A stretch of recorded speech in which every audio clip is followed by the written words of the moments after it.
One of the fascinating things about watching Foodie Beauty is that she always manages to tell on herself.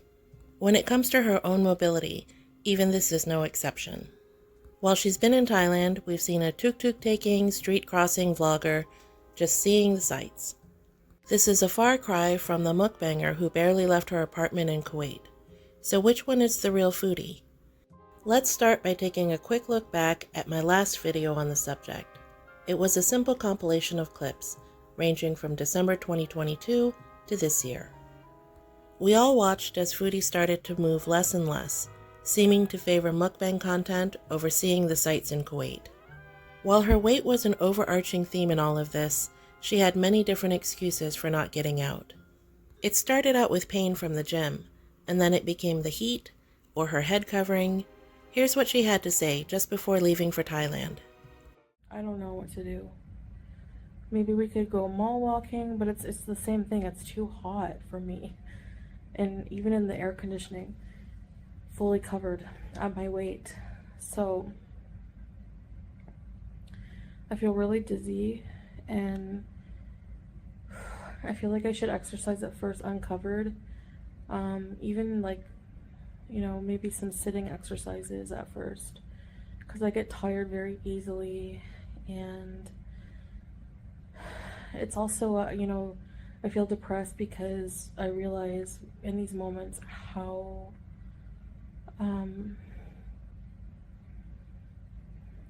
how much work I have to do on myself, and I don't want to do it. It's really painful and hard and awful. When they first arrived in Bangkok and were showing us around, it seemed like Salah was trying to prove how much Foodie can walk.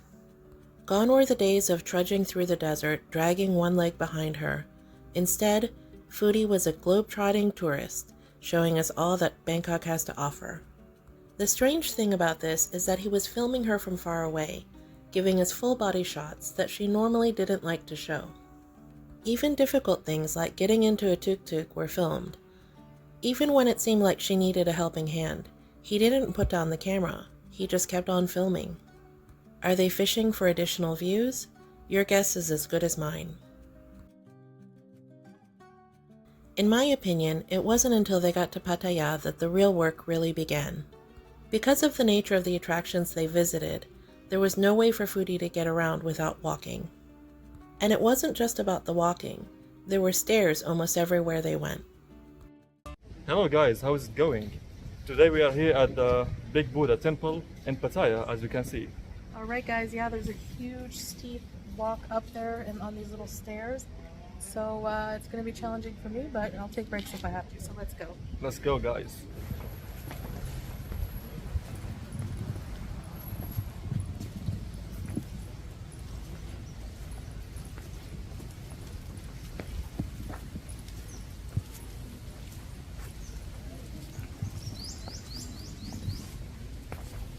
Whoa!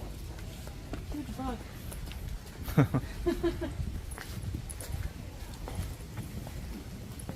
Going down is going to be a lot easier.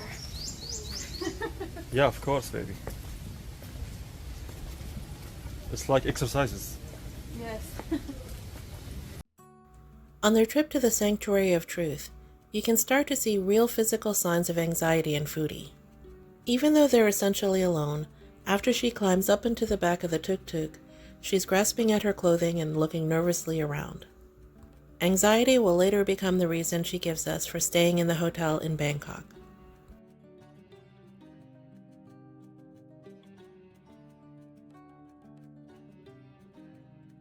Impressive wooden statues.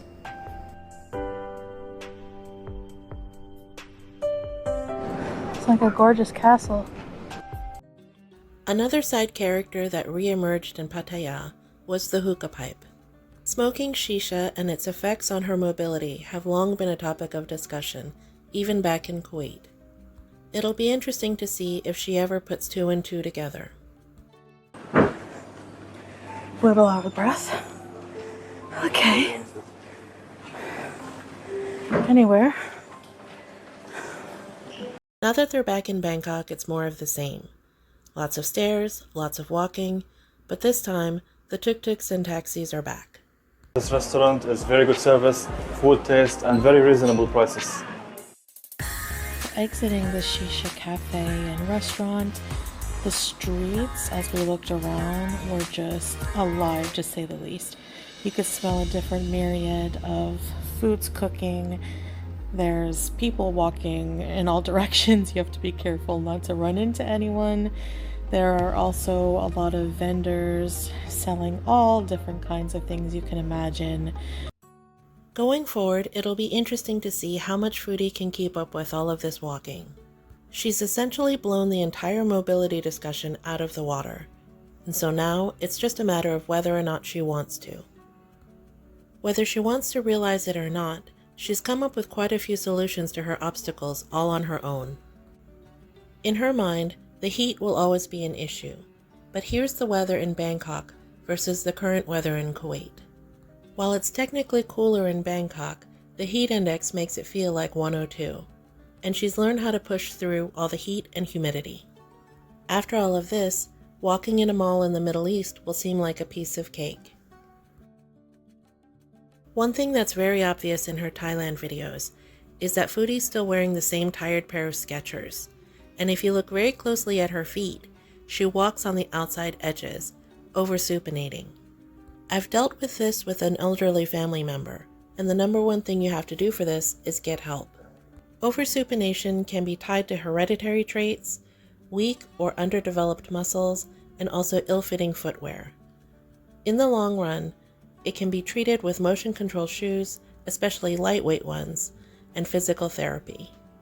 The cost of healthcare in Thailand is so low that it would be a great place for Foodie to see a podiatrist. She might even be able to get a consult with a rehab specialist who could help her with her gait. Every little bit would help, even if it just means getting new shoes.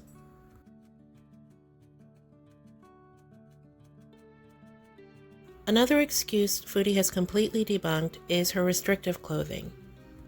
Even in Kuwait, on her first travel day, she started wearing pants and tunics out and about. This confirms what we all knew already, that she didn't have to wear a full-length abaya with multiple layers of clothing. It'll be interesting to see how she dresses when she gets back to Kuwait. Last but certainly not least, let's see if she can finally make the connection between the hookah pipe and her mobility. Everything we've seen about her trip in Thailand has shown us that Foodie is completely capable of walking and taking stairs. The big question is, will she? Drop me a line in the comments and let me know what you think. I'd love to hear from you. Now I know I have asthma, but for some reason the shisha, maybe because it's through a water bong, doesn't irritate my lungs as much, and I only take a few puffs here and there. I don't have a whole one to myself.